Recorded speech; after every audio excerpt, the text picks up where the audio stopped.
Ladies and gentlemen, tonight, in continuing with baseball's long-standing commitment to ALS awareness, Major League Baseball and the Arizona Diamondbacks recognize the courage and strength of those battling amyotrophic lateral sclerosis, or ALS. In support of the fight against ALS, the Arizona Diamondbacks have teamed up with the Muscular Dystrophy Association, the ALS Association Arizona Chapter, Barrel Neurological Institute, and Dutch Bros.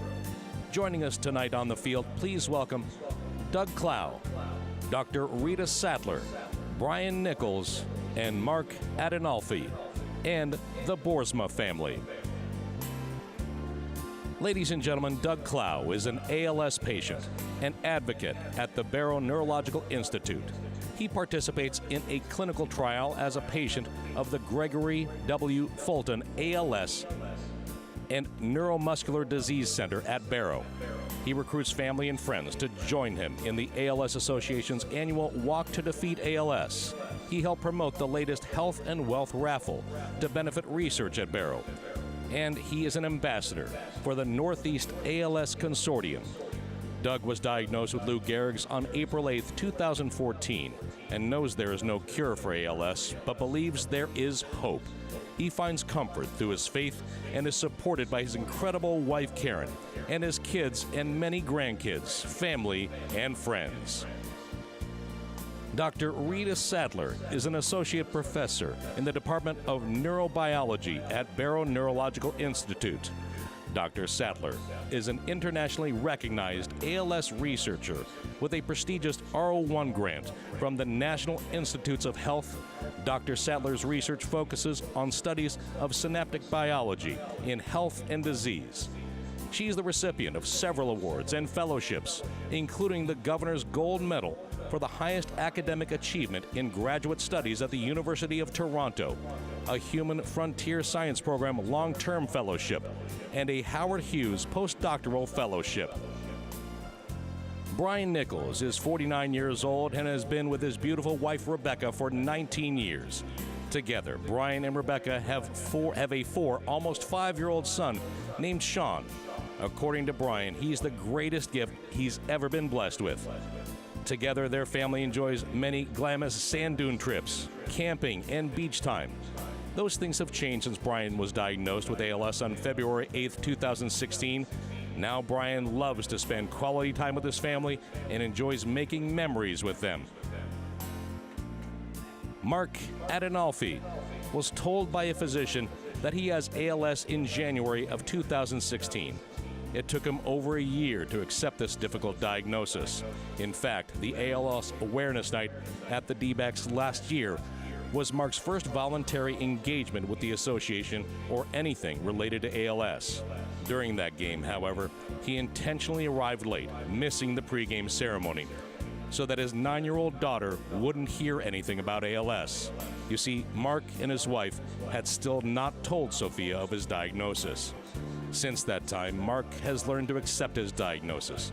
Sophia is aware of her family's struggles with ALS, and he has decided to help others living with ALS. As a testament to his courageous journey towards acceptance and in support of others facing the same challenges, Mark has been selected to read the Lou Gehrig speech tonight and thank his family and friends, many who live out of the state, to join him at the game today. Fans, let's give these brave people a nice, warm round of applause. Ladies and gentlemen, each year in May, Dutch Bros Coffee holds its annual Drink One for Dane event, where proceeds from all 300-plus locations are donated to the Muscular Dystrophy Association. In one day, Dutch Bros raised $1.3 million on May 11th, 2018. Presenting this year's check of $1.3 million to the Muscular Dystrophy Association is the family of Dane Boersma. The loving husband and father, as well as co-founder of Dutch Bros Coffee, passed away from ALS in 2009. Thank you to the amazing Dutch Bros customers and employees for supporting this cause. Each person here has played a significant role in the battle against and treatment of ALS. Fans, please join us in giving these folks a round of applause for all the incredible work they do in the fight against ALS.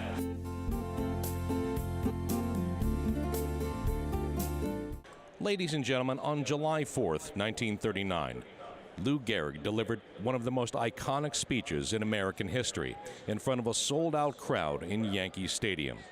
In honor of ALS Awareness Night, please welcome Brian Nichols and Mark Adinolfi, who will read an excerpt from Lou Gehrig's famous Luckiest Man speech. Fans, for the past 2 weeks, you've been reading about the bad break I got. Yet today I consider myself the luckiest man on the face of the earth. I have been in ballparks for 17 years and had never received anything but kindness, encouragement from your fans. Look at the grand new. Which of you couldn't consider the highlights of the career just to associate with them even for one day? Sure, I'm lucky. Why wouldn't, considering as honored to have known Jacob Ruppert, also the builder of baseball's greatest empire, Ed Barron. I have spent 6 years with the wonderful little fellow, Miller Huggins. Then I have spent the next 5 years with the outstanding leader, the smart student, psychology, and best manager of baseball today, Joe McCarthy. Sure, I'm lucky. When the New York Giants, a team you would give your right arm to beat, and vice versa, sends you a present, that's something. When everybody down to the groundskeepers and those boys in the white coats remember you with trophies, that's something. When you have a wonderful mother-in-law who sides with you and squabbles with her daughter, when you have a father and a mother who work hard all their lives so that you can have education and a strong body, it's a blessing. When you have a wife who has been a tower of strength and shown me more courage than I ever knew existed, that is the finest I know. So I close in saying that I might have been given a bad break. I've got an awful lot to live for. Ladies and gentlemen, Brian Nichols and Mark Adinolfi. Ladies and gentlemen, the Arizona Diamondbacks would like to welcome tonight's ceremonial first pitch guest, Mark Wilson, former college baseball player, Army soldier, and airline pilot who is currently undergoing treatment for ALS. Mark approaches ALS with a positive attitude and determination to carry on as long as possible and considers Chase Field to be his second home. Fans, the D-backs are bringing in the graybeard. Please welcome Mark Wilson.